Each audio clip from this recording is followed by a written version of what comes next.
He started off running this video just to get viewers, but now it becomes the creative in a sales-driven campaign. It's the exact transformation we're talking about, going from getting good at making content to using it as a superpower to make sales while growing. You are now listening to the Creative Juice podcast, brought to you by IndiePRO.io.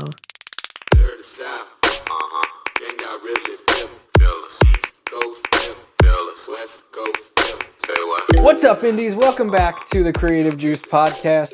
This is episode 278. I'm your host, Jack McCarthy. With me today to talk about everybody's favorite eye roll word in the music business. Content. Content is Circa. What's up, dude? Not a whole lot, friend. Just feeling burnt and bloated. It's sunny times in Florida right now. Yeah, dude. Yeah. You're not looking red. You're looking tan. Good. I'm excited about this topic, which, speaking of burnt, I think a lot of artists feel burnt out on the idea of content and what's kind of being spewed at them everywhere you look inside of the music business, the music industry, the internet.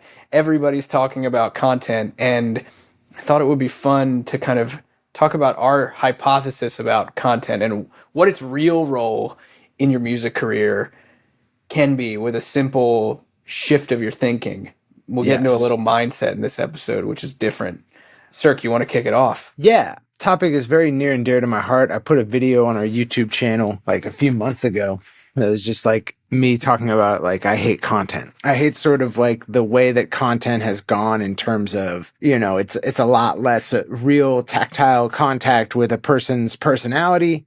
And it's a lot more like putting on a face for the camera or doing things for the camera.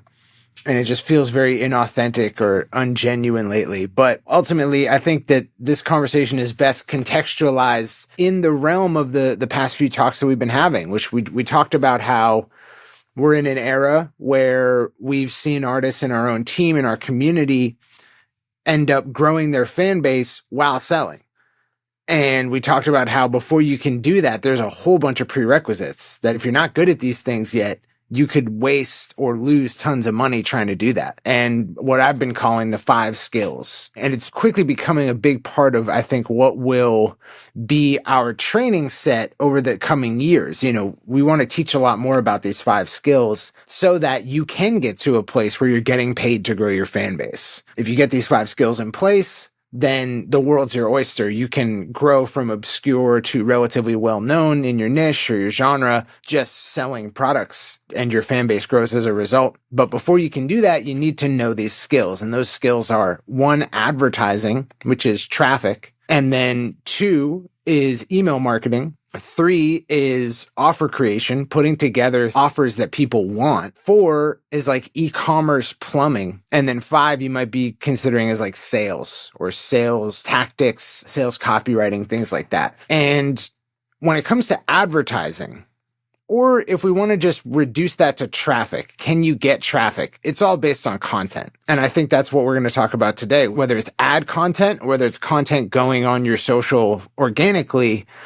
You know, it's a major component of getting traffic is having content. You know, in 2017, the digital marketer things to do, there was like 2 main ways to get traffic. One was SEO, create epic written content, put it on a blog, get ranked for certain, you know, keywords based on what the blog article is about. And now you've got Google traffic coming to you all the time.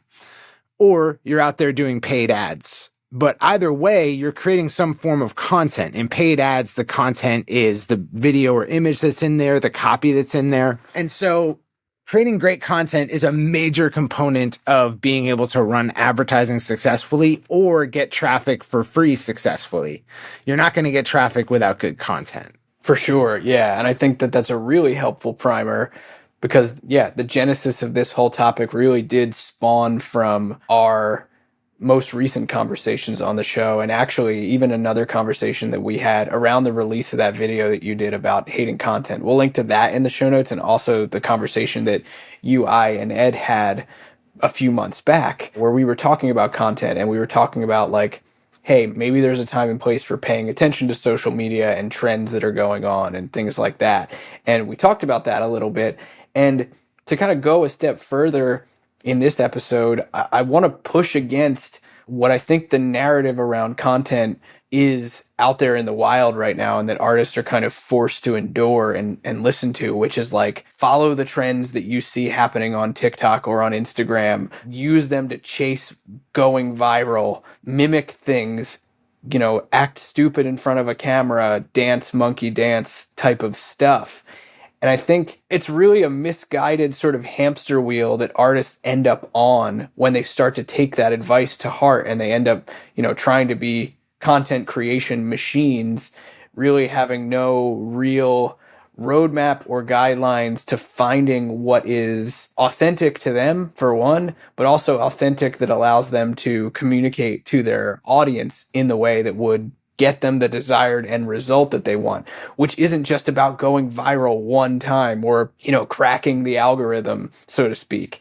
And so that was kind of where this topic stemmed from after thinking about our most recent conversations, which it's true when you are creating content, and this is sort of the framework that I wanted us to discuss today, and the thinking is, when you think about creating content, I think a helpful mindset shift is to view it as a place and a playground where you will learn how to communicate with your fans, for one, and you'll learn how to advertise through video effectively. If you can do those things and learn how to do those things and do them well, like you said, Cirque, you'll get organic traffic through your social media, and you'll have useful assets for advertising, which is really one of the key components that we were talking about in that 5 skills stack. And I think that that's different from what's being talked about. Content is never presented as in the service of learning or acquiring a set of skills. It's always like its own thing. Get on the hamster wheel, create content, do it like this, follow what other people are doing. And I just don't think that that's good advice.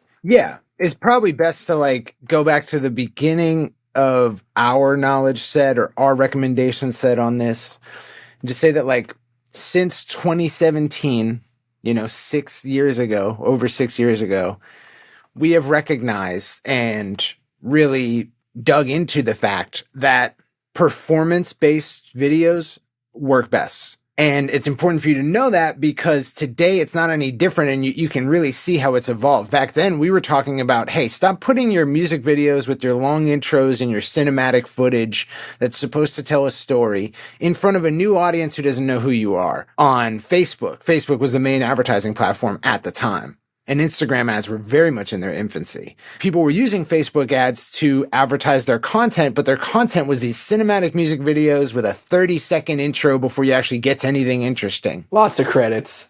Terrible. Awful to watch. Yeah, that no one cares about, especially if someone who doesn't know who you are yet, they're not going to sit through all that. You need to entertain them immediately. And for us, it was the strongest part of the song, most catchy part of the song, or just when the action starts, start off there. And don't use cinematic footage necessarily. You should be using performance footage so that people are they don't have to deal with too much, except for the idea that you are a performer. You're performing this music. From what they can tell, what they're hearing is what they're seeing. So you're getting an honest portrayal of your talent. Okay. That remained true when Instagram ads became not only as popular, but also as effective as Facebook ads. It remained true through TikTok and Instagram Reels. And now on TikTok, if you go and you search your genre or any tags that might be associated with music that sounds like yours, and you go and you just scroll through videos, you're going to find that the highest performing ones are performance videos. There might be something special about this performance, but the key being that the artist that is making the song you're hearing, they're performing it in front of you. So whether it be a rapper, and it seems sort of like a music video, but they're still rapping, or they're in front of a mic, or, it's a band or whatever, they're performing the song. So that remains true to this day. And on TikTok, that's really flourished, because you'll find all different sorts of iterations or examples of what a performance video can be.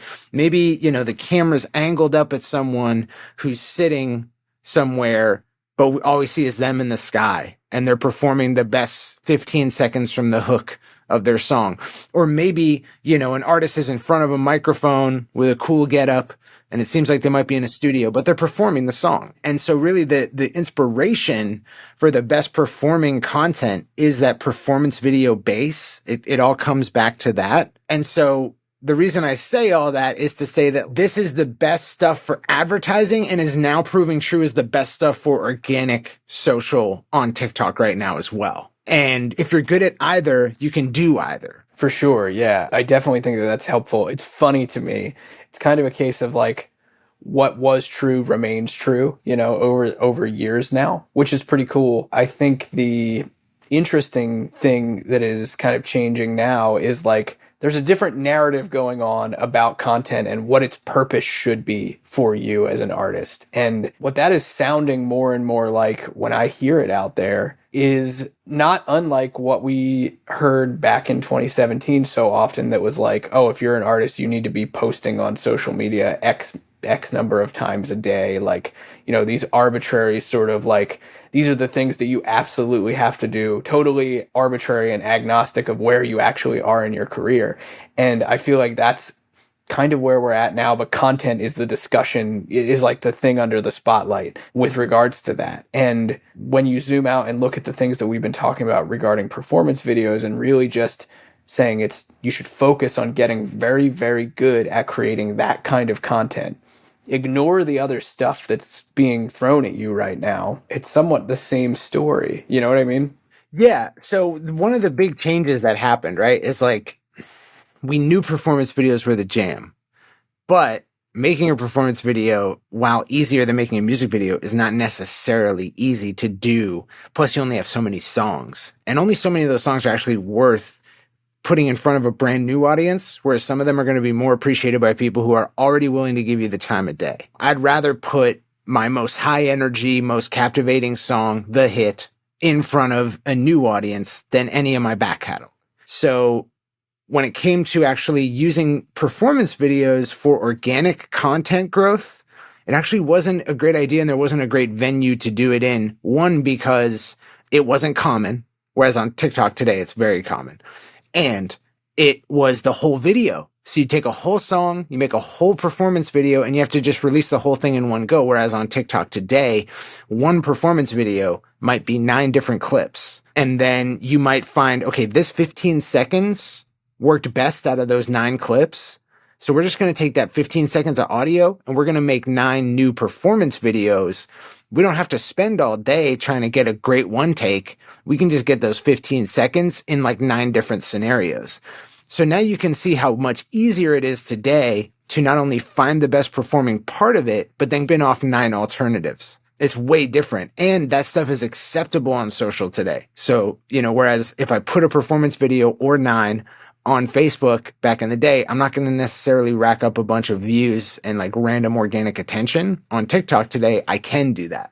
So it's a little bit different. Yeah, totally. It is a different landscape. And I think it's also evolving quickly, as TikTok has been, and Instagram Reels to some degree, have been platforms where performance content has been so widely adopted by audiences made up of music fans. There's been changes. I mean, even within the last 6 months, I've had a lot of conversations with artists who have said, it doesn't seem like what I was doing is working the way that it was 6 months ago organically. And I think because of that, this is where the best content creator, I hate to even say that out loud, but the best content creator, or the person who has learned the most through those early stages, they will be the ones who will evolve through the changes as audiences get used to seeing certain things. It's the same reason that like when we first started talking about running fan finder ads on Facebook in the news feed, you could get away with, what would have been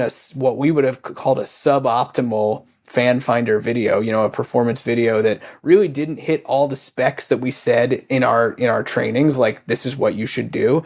You could get away with stuff that was pretty lackluster and subpar and still get people's attention and get, fans from it. Now you can't. And the same thing happens organically, is like as people get blindness towards performance type content or blindness towards certain formats, you need to innovate. And you will only know how to innovate if you've done this and gone through it a number of times and learned, like Cirque was saying, learn the process of finding the best clip, selecting the right song, going through the process of iterating and changing and building out more content based on winners. And you really only learn how to do that. You learn that skill set by doing it. Yeah. You might be thinking to yourself, okay, you just told me performance video, right? Be performing the song. So now I know all I need to know. So I've ticked off the box of content on my road to sort of profitable growth. And it's like, well, not really, because in 2017, that was the narrative, is like, let's do performance videos. But if it's just you in your apartment in the corner of the room with just ambient lighting and a non-moving camera, and you got your acoustic guitar, like, congratulations, you just made a video that is indistinguishable from thousands of other videos that amateur part-time, people are making, and you're not standing out. And furthermore, like, you might be getting ignored because, like, everyone does that video, even if they're not trying to be a serious musician. And so there's ways to do that content wrong back in the day.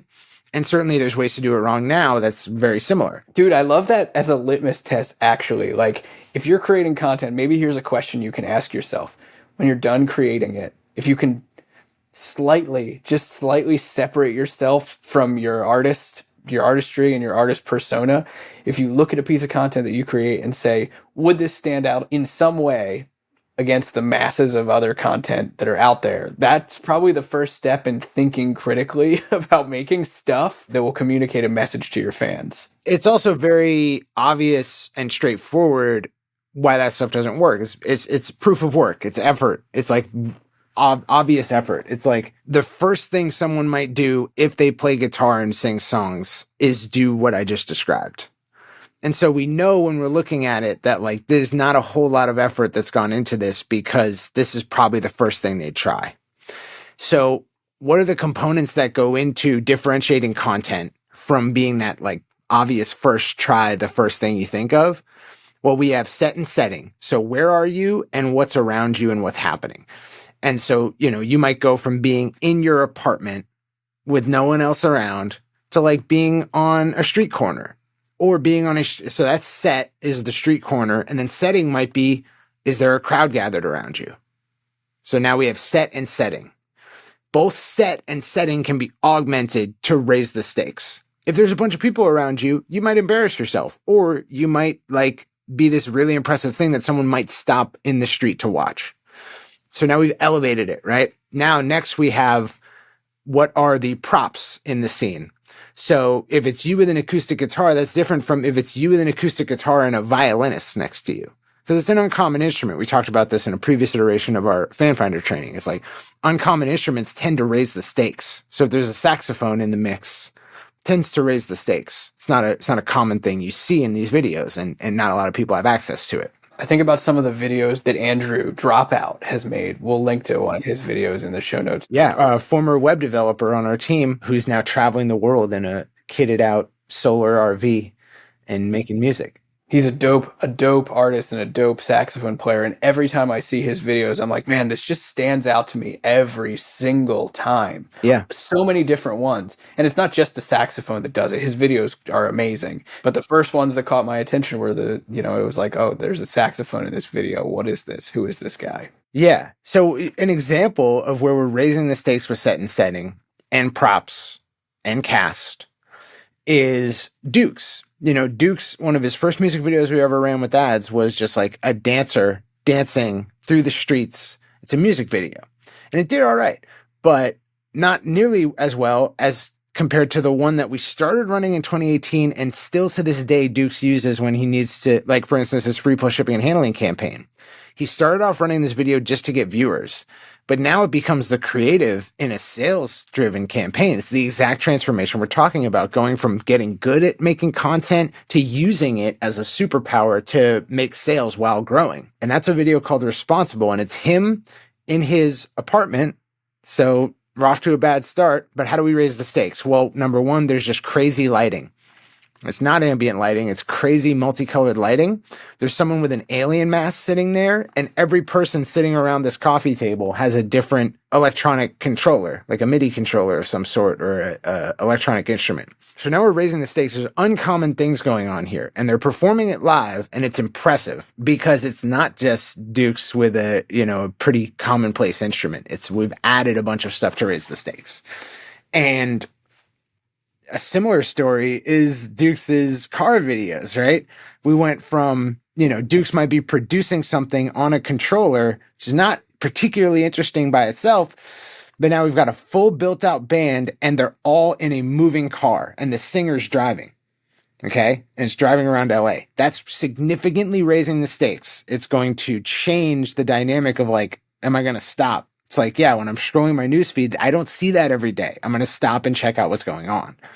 Okay. So any way you can take a performance of a song and then raise the stakes, setting, props, cast, and then the moment of the song you select has now become a quantity that we want to consider here, because on TikTok, what you'll notice if you do research, you start researching your genre, you start swiping through videos and you start watching videos that do particularly well and taking note of what it is about them.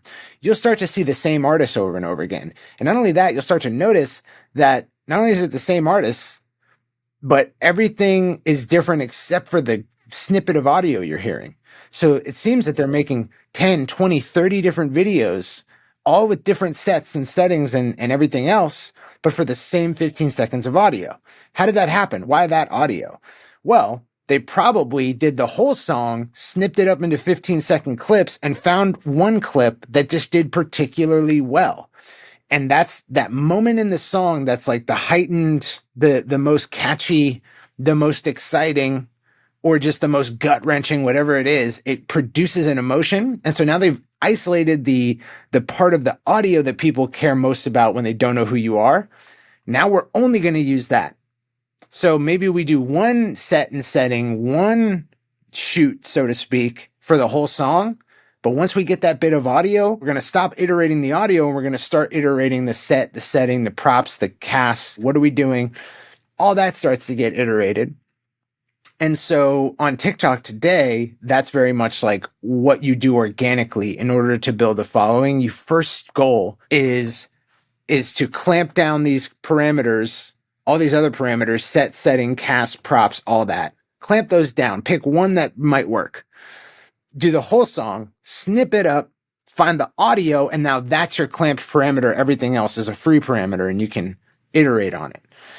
And so the reason I said all that is to just say that you need to get good at choosing all these things. Set, setting, props, cast, camera motion.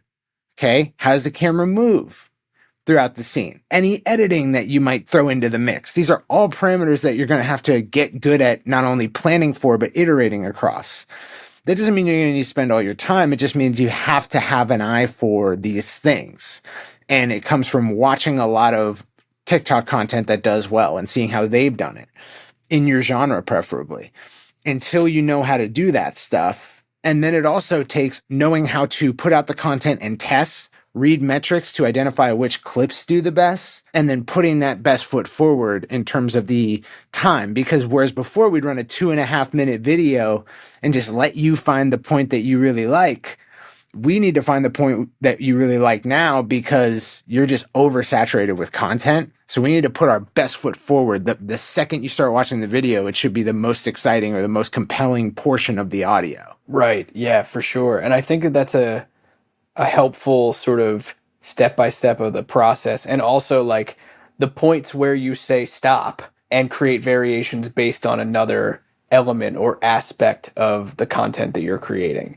When you switch to setting, when you switch to props, when you switch that up, when you create variations, that's a helpful way of thinking about it. I think that isn't often presented. When you look out there in the wild, it's not an easy thing to locate in your brain, even though we're seeing it all day long. You know, you're seeing it all day long on the internet. You're seeing it all day on TikTok. And there's a lot of artists, I think, who do this really well. And this doesn't mean you have to go and mimic them, but you can see this framework or this process happening sort of right in front of your very eyes when you when you look at these artists, a band that has been doing this kind of stuff for so long across multiple different social media platforms. They've done great with it on YouTube. They've done great with it on Facebook. They did great with it on TikTok and Instagram now, is Walk Off the Earth. They do these amazing videos where they have varied sets of instruments, interesting props. They really know how to take a song and make an amazing piece of content with it. Another artist, actually, this is a throwback, Cirque. One of the first artists that we worked with at the Indie X agency was a gentleman named Jim Donovan from the band Rusted Root. And his band, Sun King Warriors, I remember so viscerally, the fan finder that we were running with them at the time was this video that looked like it was taken at a house party at one of their houses. And this is an interesting story of like, if you're stuck in the mode of like, well, I don't know how to do anything more than like sitting in my apartment with, the ambient lighting that's going on in my guitar. These guys literally, I'm pretty sure were in their kitchen, and it was this super raucous folk rock music that they were playing. And it was a very, very short clip, and they ran Fan Finder on it and it crushed. It was a very, very short clip. And the copy that they ran with it was like, I guess we shouldn't have done this at 3 a.m. or something like that. And it was a super fast moving camera, showed the band members. There was definitely some different instrumentation in there because they had horn players and stuff like that. And they're all having a great time. Yeah, and that is another really great point. Like, you have to look like you're having fun doing what you're doing. I mean, in this instance, there's videos you can do where it's like, maybe that's not the case, but Yeah. It really depends on the type of song and the type of emotion that should be evoked. What I mean in saying that is like, you have to be into the thing that you're doing, whether that emotion is happiness and having a great time or whether that's crushed and sad. Conveying that emotion is also part of the process of learning how to do this sort of thing. And I think that that's going back to what you were saying, Cirque, about like hating content and how it's all just people wearing a mask. There's a big difference between going out there and creating content that is authentically you and fits the song and the style and the set and the setting and you in it, versus just going and copying what someone else is doing and trying to seem like this internet goober, Yeah. and faking it. Those are two very different sets of operations. Yeah. And I would say that your first forays into this, if you've never advertised before and you're not successful with content, you don't, like all of this is new to you, you're going to start by copying. Let me just get that out of the way now. Like, probably your best bet is to, what is it? Good artists copy, great artists steal. What that means is that like you can make it your own. Stealing is making it your own. Copying is basically just doing what someone else did.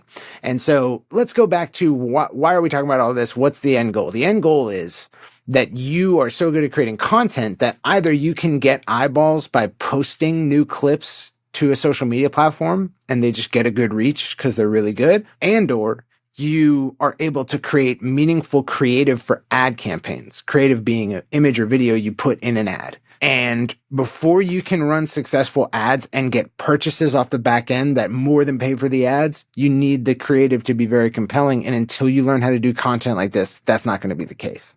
So it's why it's one of the pillars of us getting you to sort of growth at a profit. And so since we know that that's the goal, we want you to be like well-versed at creating content that's going to work. Then let's go back to how do you get there? If you're just starting out and you just don't create compelling content yet, I would recommend the first step you do is go on TikTok, create a fresh new profile with a new email address. You've never actually watched any video on this account. And then the first thing you do, don't watch anything, don't scroll, go to your search and search for a list of terms, like make out a list of terms that describe your music or you might tag your music with. Genre, emotion, new music, whatever, list of terms. Search those terms and then scroll through the search results until you find something that's very much like you in terms of musically and even image wise, and watch the whole video and like it. Now what you're doing is you're sending signals back to the TikTok algorithm. Give me more of this. This is the right stuff. You're training the TikTok algorithm to show you stuff in your genre that would work for you, but isn't you. And once you've done that, now you're getting a stream of videos, some of which will be very well performing videos that are exactly in your wheelhouse. And once you have that, now you're going to start recording down TikTok videos that are in your genre that you could have done. And you're going to record down their URL. You're going to record down the set and the setting. What are they doing in it? What's this clip of the song like? Is it a chorus? Is it a verse? Is it high energy? Is it sad? Record down all these parameters for each video in like a little spreadsheet. And then do that until you have like 30 videos. Not only that, you have some that you really like that you would be willing to do. And then steal it. Take one of those ideas and record a whole performance video with that set, setting, cast, props, camera motion, the exact same blueprint from, the video you liked best. And then chop it up into 15 to 30-second clips that make sense and put them all out organically or run them all as ads on IG Reels. And we have training in our IndiePRO training vault to deal with, how do I run these as Reels ads? You can use Fan Finder to do so. Fan Finder method training, how to get new fans daily. And you're going to run them all as a test. And it should be the case that one or two of those clips are going to be better performing than the others. And so now you know what segment of the song, of the audio to use. Take that segment once you find out what's best performing and take your whole list of copied down sets and settings and TikTok videos you liked and use that clip to recreate every one. And then run all those as tests. And now you're isolating down the sets and settings and camera motion and all that works best.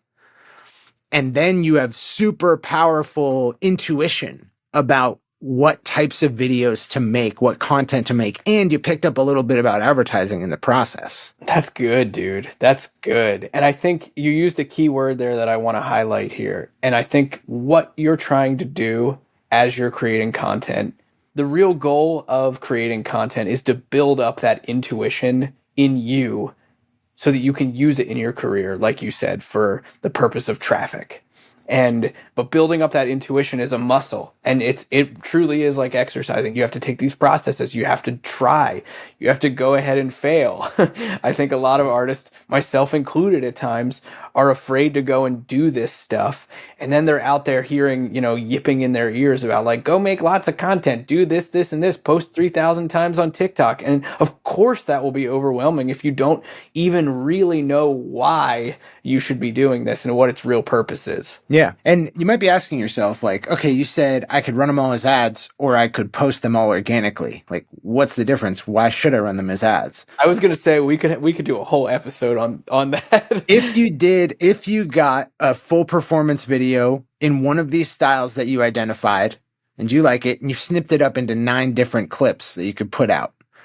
If you put them all out on different days on TikTok, there's going to be an element of luck thrown in. And we talked about testing in a previous episode, I think, where you can't dip your toe in the same stream twice. When you're putting out a video a day, there's a component of luck, which is just the algo might be favorable to you. There's a degree of randomness to it. And one clip might do better than the other based entirely or mostly on luck instead of which is truly better, because you put them out at different times. If you run an ad test, the component of luck is pretty much removed, and it's all about which content does the audience like best. And so that's why I would recommend that you do it with ad testing, just because it's easier to get a feel for that, and you're learning a little bit about ads at the same time. And then you can know when you have your clip of audio that like, this is the one, you can know that it's the one. And so really what we want for you is by the time you want to run some kind of sales-based campaign, like we talked about a few episodes back, that you not only know how to create great creative content for your sales ad, but you might already have the piece of content. It might already be one that you've been running for a while because it just performs far and away the best. That's the ideal, truly. When I think about the artists that we work with at the agency and in the Indie Founder Coaching Program, the ones that have the opportunity to go straight to selling of some kind through advertising already have 2, 3, maybe even more video assets that have performed so well for them, either through organic virality or through advertising for top of funnel.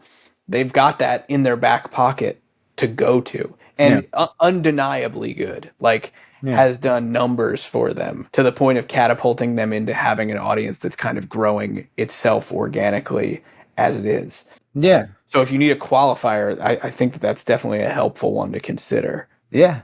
Yeah. And so you can already see how like trying a bunch of random things is clearly going to underperform compared to this process of getting inspiration from posts that already work well on TikTok to then picking one as a control to try out a whole song of clips and then finding the clip that works best and now spinning out iterations of type instead of like audio clip. And now you're trying out tons of different things that have already worked for other artists with a clip that already works. You know, the audio clip is already proven. And so you're just trying to find not what works well, but what doesn't work well. Cause like the clip's proven, the set and setting are proven for other artists. So like which ones don't marry? And then you're going to start to eke out whenever you're going to do a new song, you know, okay, I have to take what's worked best for me in the past, make the whole song performance video, clip it up, find the clip that works best, and then iterate out across all the other types of videos that work best for me. On my TikTok trained profile that I trained to give me like inspiration or good sources of material, I get rappers all the time where the rapper is like, there's like a camera that's clearly like across the street with a really long lens. So the lens can zoom a lot. And the lens is zoomed into like a street corner and the artist is like coming out of the street corner and like dancing across the street while rapping. Okay. I think Aries has done videos like that before. Very common video type for like, you know, rappers these days on TikTok. Not really my style though. I don't like dance in the street while rapping. Like that's not my bag. But there's also tons that are a lot like the Colors series of performance videos. If you know what I'm talking about, there's a company or a brand called Colors and they just pick a new artist to come on. They put them in a room that's painted like a certain color. And then they're just in front of a microphone performing their song. And it's really clean and well done. There's a rapper or several rappers actually who do videos like that where they're just in front of a mic and the camera motion's a bit different. And so that's my style. I would rather go with that. So you can see how I might get tons of inspo, but some of it's just not me. And so it would be inauthentic for me to go and create the like dancing down the street next to a moving car or like, you know, the long lens shot. Like that's just not me. So when it comes to the authenticity conversation that we talked about earlier, it's like, this is how you get to authentic, feels good types of content that work for you. You do not have to fake the funk because there's just so many good performing clips out there where one of them's going to fit in your style or be in your wheelhouse. You just got to find it. Yeah, I love that you expanded upon that, dude, because I think coming full circle here and sort of wrapping things up, it's like we outlined these processes and this reasoning, and it was like, okay, Jack and Cirque, like, what are you telling me that's different here besides the goal? And it's like, okay, well, here's the golden truth at the end of it. Like, here's the Tootsie Roll center of the Tootsie Pop. If you feel that you want to be authentic and you're sick of hearing about a million ways to do content that don't feel authentic to you, like, this is how you go about choosing and still fitting it within a process. Yeah. And so by listening to this episode and even just getting into the ads portion of it, which we didn't go too nitty gritty with like ad setup and all this shit, but like if you're in IndiePRO, you can totally check out Fan Finder method training. There's some workshops on running Instagram Reels ads to get Spotify following. You can use any of those to get your feet wet with advertising. And whereas before in 2017, some of these things just had their own merit. Okay. It used to be the case that like running Fan Finder ads had its own merit. You would build up a large audience and then could then sell to that audience and it would tend to pay for the Fan Finder ads. Nowadays, it's much more an exercise in getting good at advertising and content so that you can get to some fan funded growth through sales. That's just a shifting of the landscape beneath our feet, but it's still very valid because you do not want your first foray into advertising or creating content to be one where you're running high spend to get sales. So that's what we taught you here today is how to start identifying content, making your own, and then spinning out iterations, having a database of video types, and starting to get good at all of these aspects. What set, what setting, what's the camera doing? What are we going to do? Planning out shoots and creating this content and putting it out. And then from there, you can use these trainings to get good at the advertising portion of it. And you should also be taking that content and putting it out organically, because this is the exact same setup I would tell you to use if you were trying to build an organic following only on, say, TikTok or Instagram Reels. Is like, get your inspiration, make a single control, find the clip that works best, and then make many iterations of that audio clip in terms of performance videos, and then put them all out. And you'll see on TikTok with the people who are doing really well, they have one audio clip that has like 40 different video types associated with it. Like, they've made 40 different videos that are all distinct from each other for this one 15-second snippet. And it's not an accident. It's because it works really well.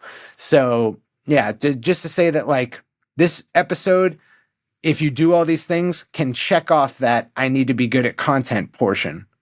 And it can also make you good at content, not just for sales, but for growing organically as well. Yeah, everything, truly. I mean, we didn't get into this either, how this type of content and this process can serve all real aspects of your fan base, from the way that you communicate with them about tours and new releases, any of it, which is amazing. This is how you can use content to fuel all pieces of your music career, not just, getting the first sale and growing a fan base, the whole thing. Yeah. And just to be clear, like, when you go to announce your tour or your new product, it's not with a performance video.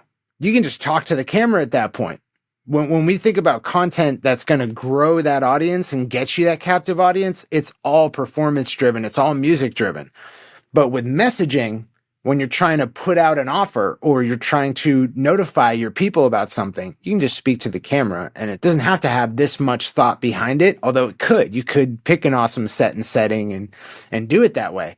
But just to say that, like, getting good at content is not getting good at speaking to your audience through the camera. It's getting good at, in my view, performance videos. For sure. I'll leave with the idea that building the intuition to be able to do that then will also give you the confidence and the ability to go and make talking head videos that don't come across awkward, that give you the ability to convey the message about your tour. It starts to build the selling muscles as well. Yeah. The nurturing and the selling muscles. I think the whole thing kind of gets built up through just this process of getting that intuition muscle built, which is amazing. It's such a powerful and hopefully helpful starting point for anyone who's thinking about getting into trying to create content and having a roadmap to do it. Hell yeah. I love it. I hope you guys dug this. Thanks so much for joining us. Go make some badass stuff. Go get inspired and make something cool. We'd love to see it. We'd love to hear about it. We'll catch you guys next time on Creative Juice. Peace. East Coast, West Coast, say what?